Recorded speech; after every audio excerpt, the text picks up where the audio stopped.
¿Por qué las micro y pequeñas organizaciones económicas de relación familiar y de las clases subalternas deben estar más consideradas en la economía social y no en la economía de la maximización de utilidades? Trabajo hecho por el doctor Ricardo Contreras Soto y la doctora Alejandra López. Bueno, uno de los problemas fundamentales sobre las micro y las pequeñas empresas de relación familiar de las clases subalternas es que sean consideradas como empresas de negocio, sobre todo análoga a la grande, de manera indistinta, que no se entienda las lógicas que están alrededor de ellas. En este capítulo vamos a dar vuelta por distintos resultados de investigaciones que hemos realizado, donde nos damos cuenta que cierto tipo de MIPYMES no deben ser consideradas bajo estos criterios en la economía clásica, mucho menos en la intervención del management o la administración general. Deben estar consideradas en otra condición social, en otra categoría conceptual, más orientado a la lógica de la economía social solidaria. Exponemos a continuación parte de lo que hemos encontrado en distintas investigaciones ya publicadas, pero ahora vistas en conjunto para reformular en este replanteamiento una propuesta de modelo para que se pueda comprender y atender a ciertas MIPYMES más vinculadas a la economía social, aportando los distintos factores en las múltiples dimensiones de las organizaciones económicas. Y consideramos que la micro y la pequeña organización de relación familiar con lógicas de la economía popular, la unidad doméstica, el capital social, la incorporación de la cultura popular, permite entender distintas lógicas. Bueno, este trabajo lo vamos a dividir en distintos apartados, ¿no?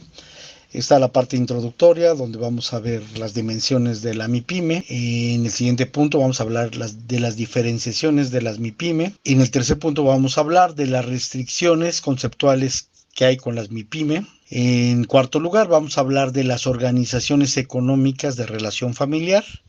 En el quinto punto vamos a hablar de las múltiples dimensiones sociales de las MIPYME, el capital social, el capital simbólico y el capital cultural, de acuerdo a la teoría de Bourdieu.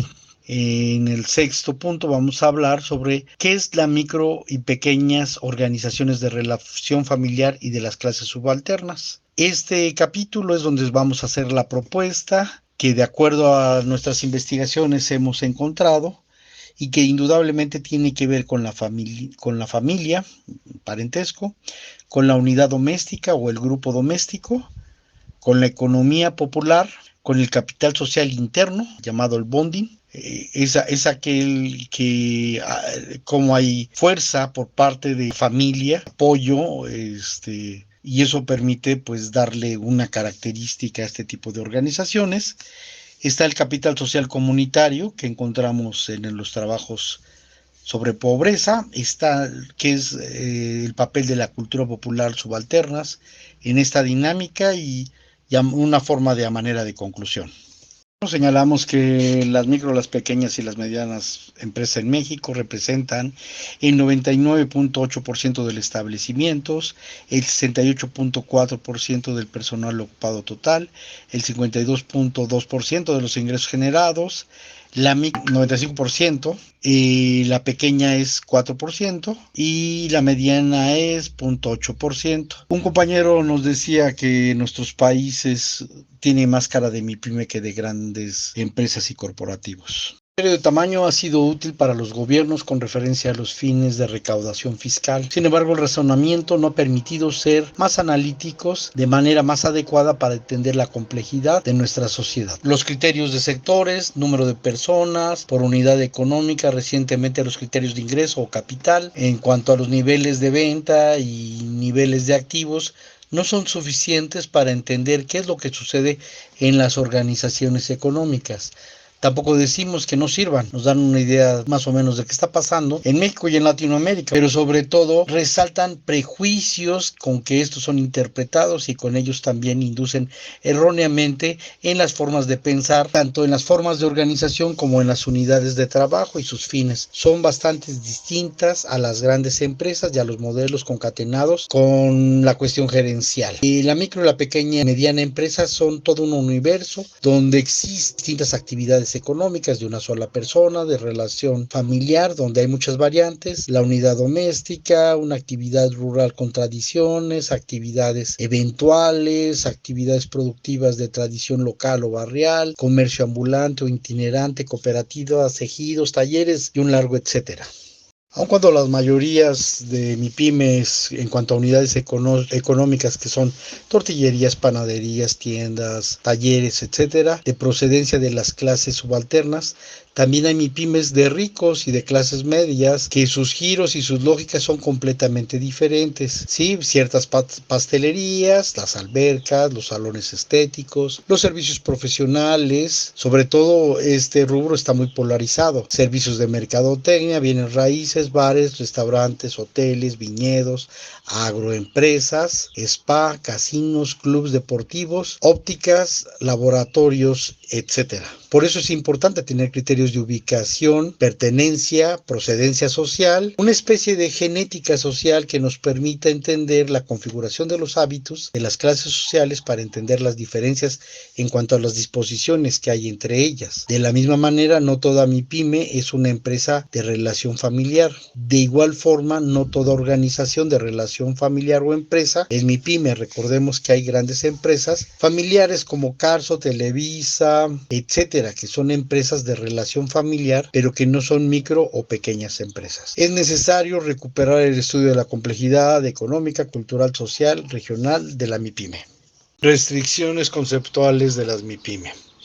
Retomamos que hemos venido encontrando distintos resultados en el camino, por ejemplo, con Berta Madrigal y Ricardo Contreras en el 2008 en el paradigma emergentes en las ciencias administrativas, en el capítulo de aproximación a las problemáticas de la construcción de los objetos de estudio, donde se cuestionaban los problemas principales que obstaculizan la comprensión de las organizaciones, principalmente las MIPYMES, bajo criterios de clasificación sobre la cobertura, orientación, tendencia y gestión. Por último, traza rápido las exigencias de una emergencia para reconceptualizar las MIPYMES. Bueno, primeramente está porque detrás de ellas, de una unidad productiva, hay relaciones sociales que se están omitiendo y sobre todo en las otras dimensiones, sobre todo las sociales, no propiamente las económicas. Segundo, bajo los criterios dominantes de la economía neoclásica, de la modernidad, del management, del neoliberalismo, ¿no? Por ejemplo, en ningún trabajo se dice el gobierno mexicano neoliberal abandonó el campo para hacerse promotor intermediario de las atracciones de inversión extranjera, en vez de fortalecer la producción interna y los capitales sociales. Tercer problema de nuestro campo es abstraer las unidades económicas, descontextualizarlas fuera de las relaciones que se dan en el espacio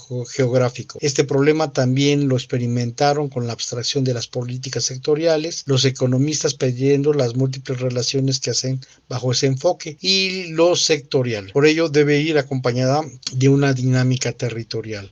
Cuarto problema es el enfoque aislado de la organización y su lectura como un epifenómeno que comete errores al imaginar y al formular el objeto de estudio, ya que descontextualiza incluso como una unidad de análisis relativa, perdiendo el entramado que lo soporta de toda relación dentro del campo, en la estructura social o dentro del sistema social mundial. Quinto problema, consideramos que aún no se ha tipificado el universo complejo de las organizaciones y sus dinámicas territoriales, que sigue limitado a la cuestión del criterio de trabajo o de tamaño. Sexto, en cuanto al tipo de problemas que tienen las microempresas, de acuerdo con los criterios de análisis. Y esto es importante porque fíjense que con los criterios de análisis que hay en el INEGI 2006, pues habla de la competencia excesiva, la falta de clientes, las bajas ganancias, la falta de crédito y otros problemas con que las autoridades no le pagan a tiempo, el conflicto, los bajos criterios productistas y rentistas, ¿no? Una falacia es pensar que la MIPYME son una escala de miniatura, lo que es la gran empresa o el corporativo, como se hace creer en el management con sus small business o pequeños negocios. Por mucho tiempo se ha enseñado que deben ser consideradas negocios. Esto es un grave error conceptual, ya que en otra lógica dentro del mismo capitalismo no están en la racionalidad de competir, de crecer indiscriminadamente, orientadas a tener el máximo de utilidades, ser rentable y sobre todo acumular capital a toda costa, como nos han hecho creer en el pensamiento único económico. Creer que forzosamente, de manera evolucionista, la empresa micro debe de evolucionar a pequeña, la pequeña a mediana, la mediana a la grande, y todas las implicaciones que se derivan de esta creencia, del que todo más desarrollado aspirar es el grande, la corporación, el monopolio o en su última versión el clúster. Por todo eso señalamos que los problemas de la MIPYME son más complejos. Libro de Alejandra López, Ricardo Contreras Soto y Rubén Molina, La empresa familiar como objeto de estudio, en el estudio de las estructuras genealógicas de las empresas familiares en su relación de parentesco, capítulo escrito por su servidor Alejandra López y Marta Ríos, en donde encontramos pues que no hay una forma de familia, que son distintas formas de relaciones familiares, que esta idea de la familia y la sagrada familia, padre, madre, hijos, es la que ha predominado hegemónicamente. Entonces está la cuestión de familia nuclear, la familia extensa, la familia fraternal, la familia política, la familia monoparental, tanto masculina como femenina, la familia compuesta principalmente.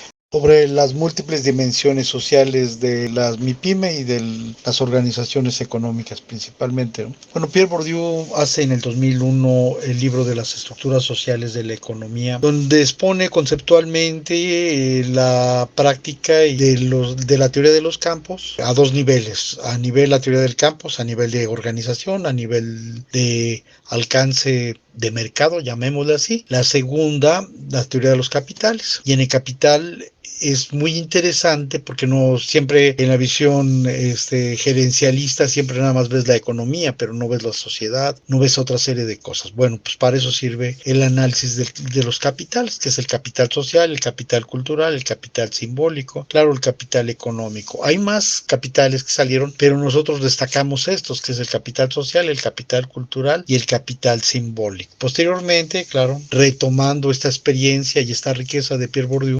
organizaciones económicas, escribimos nosotros, Contreras, López y Molina, en el 2011, el emprendimiento de las dimensiones sociales y culturales de la MIPYME. Entonces, a través de una pregunta abierta, señalando, me podría comentar brevemente la historia de la empresa, qué problemas tuvo y cómo los solucionó, que prácticamente pues, era una especie de microhistoria que nos platicaban, de relato de historia. Pues encontramos cosas muy interesantes, ¿no? Por ejemplo, que pues la colaboración familiar es fundamental en la microempresa y en la pequeña empresa, que se da que la colaboración familiar representa el 32.61%, a través de la cual se va construyendo la empresa.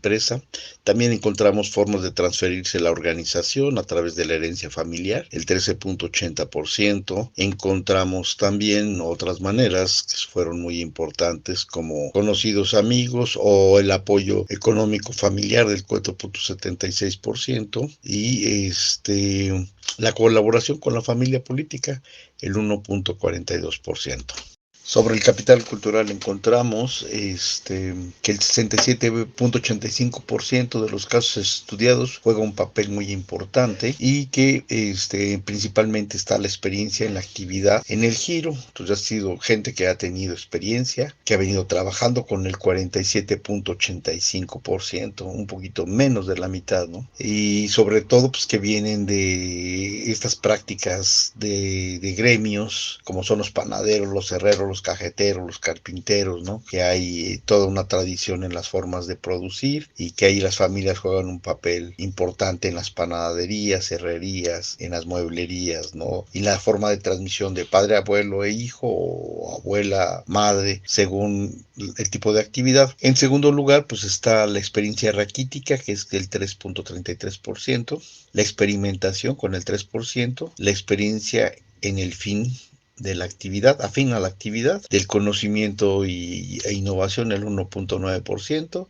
y la capacitación con el 1.90%, el conocimiento especializado con 1.66%, donde se requiere pues tipos de asesoría, y asesoría de un conocido y estudios representa 1.42%, ensayo-error representa 1.92%, asesoría profesional 0.95% y habilidades para hacer negocios por 0.47%, ¿no? Entonces esto es importante, la educación básica que se va dando con los microempresarios, y el 47.85 que tienen de experiencia con el capital redimensiones de los saberes. Capital simbólico que se ha venido y ayuda a posicionar a la empresa, pues está primeramente el irse posicionando en el mercado, el 8.80%, la actitud y la disposición del trabajo con el 6.66%, el prestigio por calidad y servicio, el 5.95%, el gusto al cliente por el producto, el 3.80%, y el reconocimiento del producto con el 3.33%. Exposición de por qué es una micro y las pequeñas organizaciones de relación familiar y de las clases subalternas, qué componentes tienen, cómo están configuradas, cuáles son las articulaciones que hay entre estas. No iniciamos con la familia, ¿no?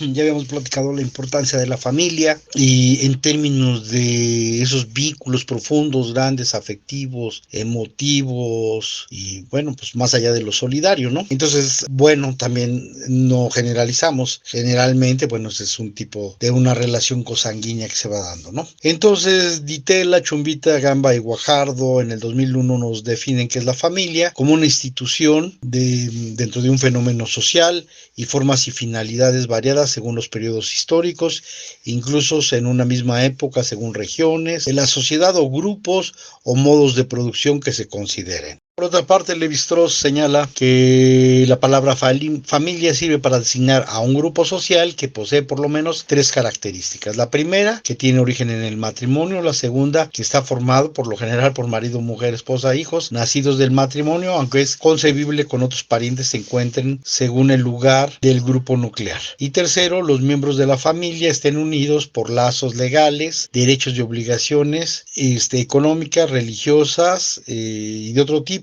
así como una red precisa de derechos y de prohibiciones sexuales, más una cantidad variada y diferenciada de sentimientos psicológicos tales como el amor, el afecto, el respeto, el temor, etcétera. Bueno, pues Murdoch, citado por Barfield en el año 2000, quien define a la familia como un grupo social caracterizado por la residencia común, la cooperación económica y la reproducción.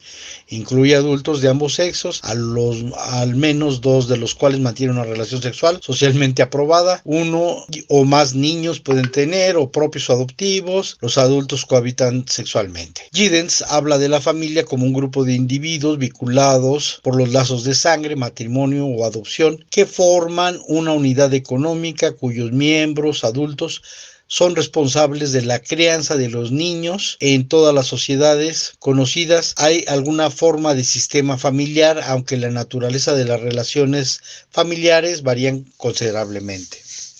Giddens habla del parentesco, que es la relación que vincula a los individuos por medios de lazos de sangre, matrimonio o adopción. Las relaciones de parentesco se encuentran presentes por definiciones en el matrimonio y en la familia, pero se extiende mucho más allá de estas instituciones, mientras que la mayoría de las sociedades modernas hay pocas obligaciones sociales que están asociadas con la relación del parentesco, más allá de la familia inmediata. En muchas otras culturas el parentesco es vital, de importancia para muchos aspectos de la vida social. Entonces también el Giddens habla más adelante lo que se establecen entre los individuos mediante el matrimonio por líneas genealógicas que vinculan los familiares o sanguíneos, ¿no? Madres, padres, hijos, abuelos, etcétera.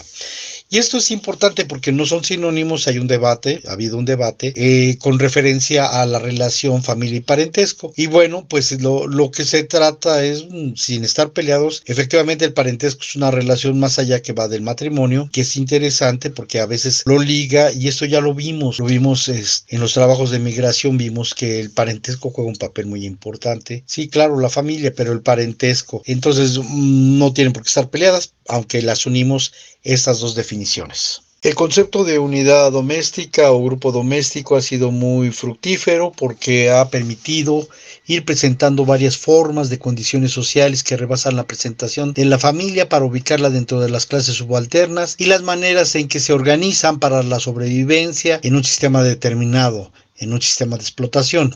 Entonces, una de sus preocupaciones y aportaciones principales tiene que ver con la reproducción social, es decir, las formas como se vive la explotación en la vida cotidiana dentro del capitalismo, pero por otro lado también las formas en que se organizan, lo que les permite sobrevivir en un sistema determinado. El concepto es tan rico que ha permitido, por ejemplo, entre otras cosas, realizar y analizar la reproducción social del patriarcado, cuestionando también otras formas de reproducción social que al parecer no fomentan cambios en beneficio de los agentes. Sin embargo, en una relectura, en un replanteamiento donde los miembros de la familia de alguna forma van regulando en la medida de lo posible socialmente las estrategias de sobrevivencia, principalmente ante los cambios sociales. Algunas de las acciones colectivas están vinculadas con la misma comunidad. Unidad doméstica o grupo doméstico, José Luis Corallo, 2007, formula de la siguiente manera una perspectiva alternativa para la economía social, la economía popular, asociativa y autogestionaria. Plantea que mientras en la empresa capitalista el objetivo es maximizar la ganancia del empresario, en la unidad doméstica el propósito es hacer rendir los escasos recursos que se obtienen en el mercado con el ingreso que se recibe. Además, es lograr hacer efectivas muchas cosas de trabajo no asalariado, por ejemplo, a partir de los microcréditos que a veces se facilitan a las unidades domésticas en pequeñas cantidades, en fondos, para emprender sus actividades y poner en marcha las labores de las personas que lo integran. En nuestro marco conceptual, la solidaridad implica que exige reglas aceptadas de distribución y arreglos de reciprocidad de algún tipo, donde reciben y obligan a retribuir de algún modo, generalmente establecidos por los usos y costumbres. Los intercambios, como la compraventa en el mercado, están impuestos por pautas morales de comportamiento histórico y culturalmente determinados. La calidad de vida alcanzable no solamente depende de las capacidades de los recursos materiales, sino del grupo humano que percibe como lo que es justo y lo que es posible. Yo, en lo personal, añadiría la forma en que se organiza.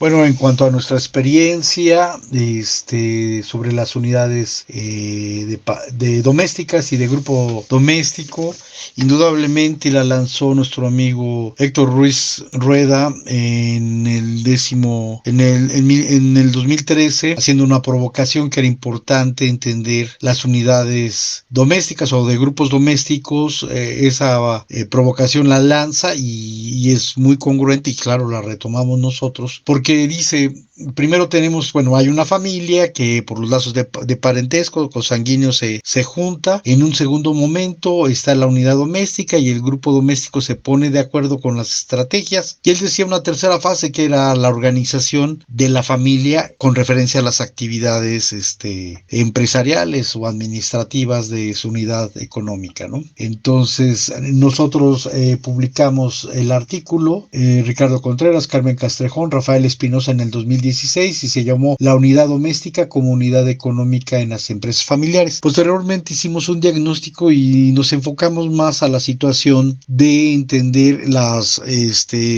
qué pasaba con la casa, porque también la casa, el espacio, forma parte de las decisiones de la unidad doméstica y muchas veces en esa casa o en esa extensión de casa o en esa casa local, pues está el taller, está la tienda, está estas otras formas y encontramos un porcentaje interesante está ubicado en la administración dentro del área de producción, donde la demanda de abrir el local, ampliar el local, que ya no era suficiente, sin embargo era parte de esta decisión de la unidad doméstica o grupo doméstico. Bueno, pues entramos a lo que es la economía popular y nuevamente José Luis Corallo es quien nos va a dar la definición en un manual del 2020 argentino y nos lo define así: ¿qué es la economía popular? Es la economía empírica de los trabajadores, dependientes o autónomos, de lo que viven o quieren vivir de su trabajo. Es la economía de sus familias, comunidades, asociaciones, organizaciones, redes de cooperación o ayuda mutua, formales o informales. Visto en general, su funcionamiento real requiere de producción para el autoconsumo y el intercambio basado no solo en ingresos derivados de sus trabajos, sino también la percepción de transferencias monetarias o el acceso gratuito y subsidiario a los bienes públicos, como es la educación, la salud, el transporte, etcétera, así como activos productivos, máquinas y herramientas, y bienes de consumo, producción durables, como las viviendas, las tierras, y de fondo de ahorros. Sin embargo, depende fundamentalmente de la continua realización y desarrollo de su propia fuerza de trabajo, de acuerdo a sus energías, destrezas, conocimientos, bajo formas dependientes o autónomas para sobrevivir y sostener proyectos colectivos de vida digna. Su unidad primaria de organización es la unidad doméstica, la familia o la comunidad, el lugar inmediato de reproducción de la fuerza del trabajo, más ampliamente de las vidas humanas que pueden extender su lógica reproductiva a emprendimientos mercantiles individuales o familiares, así como formas consolidadas de organización económica como la cooperación, los mutuales, y el aspecto social de la economía popular es variable y es tan amplio como la diversidad de calificaciones y profesiones, posesión de activos personales, niveles de ingreso de los trabajadores. No se reduce a la economía de los pobres. Es la principal base de una economía solidaria con sentido opuesto a la economía competitiva del capital. Esto lo dice en la página 11. En 2012 encontramos en una ponencia que presentamos Yolanda Cortés Álvarez, Ricardo Contreras Soto y Alejandra López Salazar sobre los logros de las empresas en Celaya. Y es importante mencionar algo que aparentemente no es muy importante, por ejemplo, para los grandes empresarios, y pensar a la empresa como dentro de los fines familiares. Eso es lo que nos llamó la atención, que fue el segundo motivo más importante, los fines familiares. Cuando nosotros les preguntamos que cuáles habían sido los logros de empresas, era el fin familiar. ¿Y en qué consistía el fin familiar? Pues principalmente tenía que ver que los hijos tuvieran que alimentarse de manera adecuada, aumentar el ingreso de la familia o mantenerse, buscar estabilidad económica familiar, que los hijos puedan estudiar, que haya una integración principalmente. Entonces, no era generar muchísimo dinero y hacer 3 tienditas o 3 talleres, no, era ir satisfaciendo las necesidades de su familia, las elementales, de una manera necesaria, módica, importante, fundamental. Y esto fue algo muy relevante para nosotros, entenderlo bajo esta lógica de la economía popular. No muy distante a estos resultados, también sucede que en el 2018 se publicó la encuesta nacional sobre la productividad y la competitividad de las micro, pequeñas y medianas empresas, el ENAPROCE, por parte del INEGI, y se encontró pues algo que es muy relevante, ¿no? Que el 22.5% de las empresas no quieren crecer. Si esto se lee desde el punto de vista del management o desde el punto de vista de los negocios, pues parece que es una mediocridad que la gente no quiera desear. Y dentro de ese 22.5%, el 47.4% de las empresas dice estar satisfechos con ellas, con su organización, y esto es incomprensible bajo la lógica capitalista, eficientista, rentista, de que hay gente que dice, bueno, ¿por qué está satisfecha? ¿Qué mediocridad? ¿Qué falta de aspiración? Capitalista, etcétera, etcétera, pero no, lo que pasa es que es otra lógica, y esto yo creo que es muy importante empezarlo a releer así, y que no nos obliguen a leer cosas o a interpretar cosas que no son así, que tienen otra lógica, como es la cuestión de la economía popular. Vamos a ver lo que es el capital social interno, el bonding, que es muy importante, que es esa forma en que las relaciones sociales y los elementos simbólicos, principalmente las relaciones sociales, se van articulando, se van fortaleciendo, se van entrelazando muy fuerte en la empresa familiar. Claro, hay que tener mucho cuidado con esto. Estamos hablando de las micro y pequeñas empresas que tienen la necesidad de sobrevivir para mantenerse ellos y la familia, las personas que trabajan ahí. Entonces lo hicimos a través de un método mixto, bueno, cualitativo predominantemente, ante la pregunta que se va, con la pregunta abierta, ¿qué ventajas considera que tiene su empresa familiar sobre las demás empresas? De las cuales 346 entrevistas, 72.3% son micro y el 11.8% pequeñas. Bueno, esto lo hicimos en el 2013, lo hicimos Ricardo Contreras Soto y Héctor Ruiz Rueda, este capítulo, en el libro famoso de Alejandra López, Contreras y Molina. Y encontramos que, pues, lo que ellos ven de ventaja, que son unidos, el 4.95%, que hay apoyo, que hay confianza, 2.33, salir adelante 2.33, que es de la familia, 2.04, que hay comunicación, que hay ideas y decisiones colectivas, hay honestidad, hay versatilidad en los horarios, 0.87, hay constancia y perseverancia, hay ahorros en el pago para trabajadores porque ellos le entran a la talacha, son más los pendientes, hay mayor armonía, hay respeto y el respeto es muy importante para que funcione, hay solidaridad, hay trabajo conjunto en equipo, siempre hay personas que participan, hay decisiones operativas, se participa en la realización del producto, hay compartir, hay buenas relaciones, hay un principio para cualquier miembro, hay convivencia, hay capacidad. Esto a grosso modo es lo que nos dice este estudio, que es muy relevante y que nos habla de la fuerza interna, la cohesión social que tiene estas organizaciones económicas. Pues ahora vamos a hablar del capital social comunitario que encontramos y que es una modalidad muy distinta pues a un capital social de complicidades, de otro tipo de cosas, ¿no? Es más amplio y está de fondo la comunidad. Y eso lo vimos en el tomo 2 de Desigualdad, Pobreza, Territorio y Acciones en la región Laja Bajío. Lo vimos Ricardo Contreras, Rubén Molina, Alejandra López en el 2018.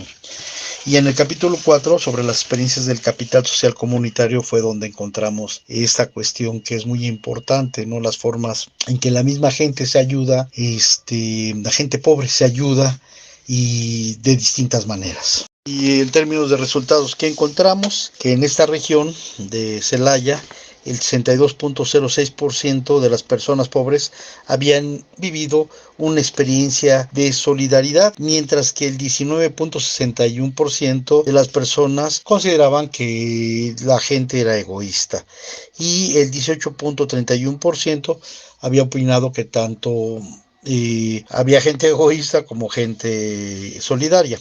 Bueno, dentro de los valores encontramos que de las más importantes, el ser solidario, la unión, los buenos principios, el respeto, serán la convivencia, compartir, corresponder, el apoyo, ayudar es el fin, el aprecio, la cooperación, que es lo más importante y lo más fuerte. Ahí están los números que ustedes tienen, pero es para la gente de aquí. Y también, bueno, sobre qué tipo de ayuda se había dado, pues encontramos que hay el cuidado a las personas, apoyo con dinero, apoyo con favores, préstamos de dineros, apoyos en especies, ayuda contra el hambre, apoyo a la festividad social, creo que son de las más altas, y también apoyo emocional, apoyo mutuo para la infraestructura, para los funerales, apoyo en consejos, apoyo en vigilancia, echar la mano, echar el ojo, cooperación en la actividad, 20 encontramos, y apoyo con despensas y la convivencia. Entonces, estos datos son muy importantes y hemos visto.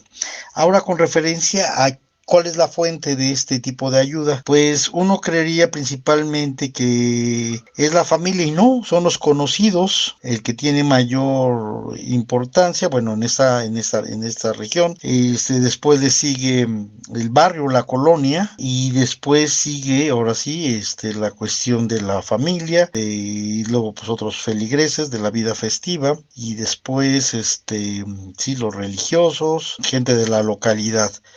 Pues esto es muy importante que tenemos, ¿no? Entonces, pues estos son los resultados que hay en las formas de solidaridad del capital social comunitario. Bueno, otro ingrediente que es muy importante es la cultura popular subalterna. Y es muy importante porque tiene con los grados de subjetividad colectiva, con los grados de construcción de identidad. Entonces, por ejemplo, la economía popular es una condición social y la cultura popular es la que permite generar identidad. Entonces, por eso la incorporamos y pensamos que es fundamental y es importante entenderla, ¿no? Bueno, Gilberto Jiménez, en un artículo sobre el retorno a la cultura popular, hace un gran desarrollo de lo que es desde diversas perspectivas teóricas. Entonces, las culturas populares se definen aquí como una organización social de significados compartidos y relativamente duraderos, que permiten construir identidades y sirven para orientar y dar sentido a la acción. Pero nunca hay que olvidarse que muchas de las culturas son desiguales y jerarquizadas, es decir, de una totalidad simbólica constituida frente a la cultura dominante, ¿no? Y las culturas dominadas como respuesta.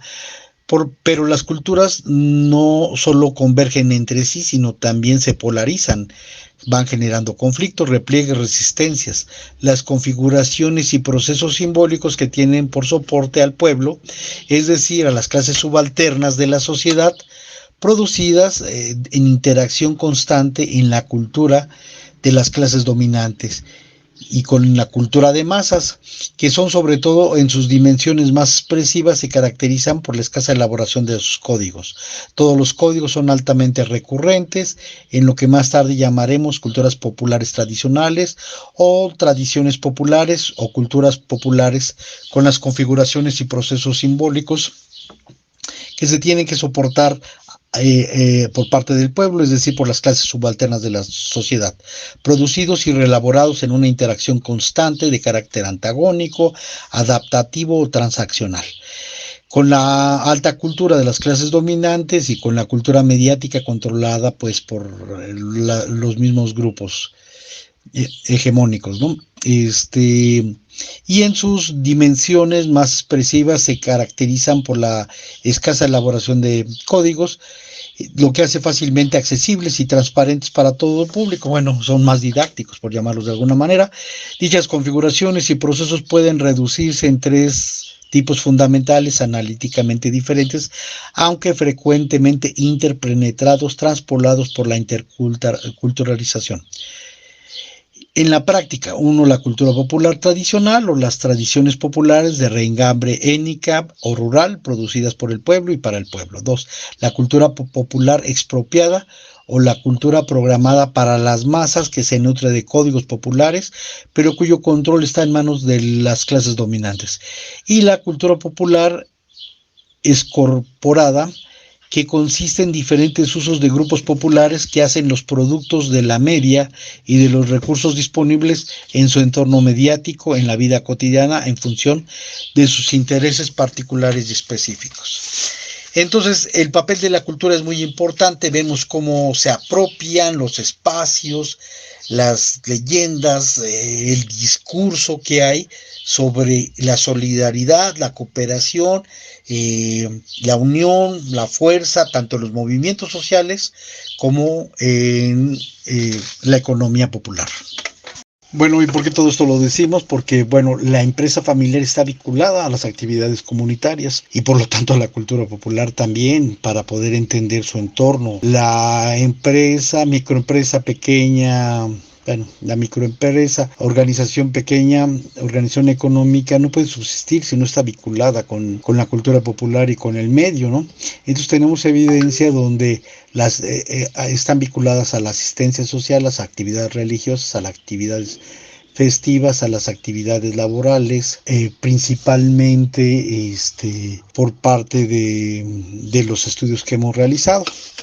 De esta manera encontramos en un capítulo en referentes identitarios de los empresarios familiares de Celaya este trabajo con Diana Consuelo Caldera González, Ricardo Contreras Soto y Teodora Hurtado Sam. Pudimos encontrar que hay actividades y sienten vínculos muchas de las MIPYMES y pequeñas de las ternas sobre la pertinencia de las empresas familiares, sobre la pertinencia a las iglesias, sobre pertinencia a la comunidad, a la localidad, ¿sí? Si es municipio, el municipio, la pertinencia a los barrios y colonias, que es fundamental, la pertinencia a las asociaciones gremiales, a los grupos productivos. Se consideró, bueno, pues algunas cuestiones sobre el gremio, las consideraciones indígenas, se considera de la ciudad, se consideran mestizos, que pertenecen a un grupo artesanales promovidos por el gobierno o grupo de actividades recreativas, entonces sí se vinculan, o de los scouts y demás. Entonces,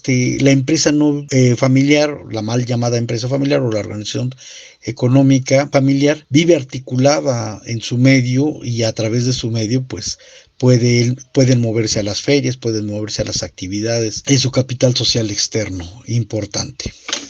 Grupos indígenas y las formas de organización económica son muy interesantes. Ya hicimos un libro, Diana Caldera y su servidor somos los coordinadores y la gente pues que trabajó este libro, que es muy interesante, y el capítulo de división étnica técnica de trabajo es la que sintetiza pues las formas de organización del trabajo que se van dando. Hay trabajos que tienen mucha tradición, mucho capital cultural, y eso es muy importante. Sobre todo las que tienen que ver con manualidades, que tienen que ver con el cobre, que tienen que ver con la madera, con la alfarería, la que tiene que ver con la industria, con las actividades textiles. Bueno, principalmente, y hay otras que tienen que ver con el trabajo en el sistema capitalista, ¿no? De albañiles, de peones, etcétera. Pero es importante rescatar indudablemente todas estas de tradiciones artesanales, y hay cosas muy interesantes. De hecho, lo recomendamos en el de pobreza, donde las partes gráficas que tienen que ver con las cosmovisiones, pues serían un espacio muy importante para poder impulsar a estas organizaciones económicas y poder saber pues más, recrearnos con toda la diversidad de la alteridad cultural, buscando más la interculturalidad con todos estos trabajos. Bueno, pues nuestra manera de conclusión se da en que las micro y pequeñas organizaciones económicas de relación familiar y de clases subalternas deben de estar consideradas en la economía social y solidaria bajo otras lógicas. Sí, hay que comprender pues que hay familias que están limitados de recursos, que están por arriba del 55% de pobreza aquí en México. Entonces, pues buscan, se organizan a través del grupo doméstico, la unidad doméstica, se ponen de acuerdo en las maneras como van a trabajar, y las que tienen algo que le llamamos MIPYME, bueno, la MIPYME de relación familiar de las clases subalternas, pues tienen un componente de capital social interno muy fuerte, el famoso bonding, que les da fuerza, cohesión social, ¿sí? Aparte, si ellos trabajan en el capital social comunitario, que allí es la cuestión de vinculación, es importante que no solamente la unidad familiar piense en sí mismo. Hemos visto pues también por fuera, con el trabajo de la comunidad, el capital social comunitario, que la gente por fuera apoya y todo lo demás, pero lo interesante es que se haga sistemático, que se haga vertiente, que haya conciencia de ello. Entonces, pues estos son los elementos importantes que hay.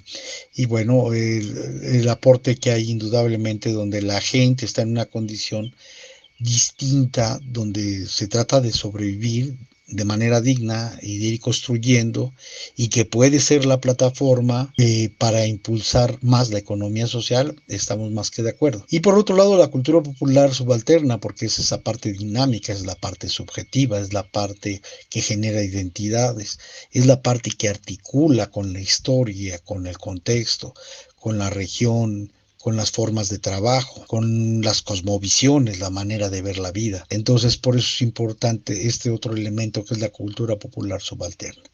Y de esta manera, pues tenemos ya este esquema general que nos permitiría bastante entender muchas cosas de las que suceden. Bueno, pues esto es lo que queríamos compartir. Yo creo que sí hay una contribución, y hay bastantes trabajos que hemos venido viendo y que a gritos dicen por la vía de la empresa de grande, por la vía de la ganancia.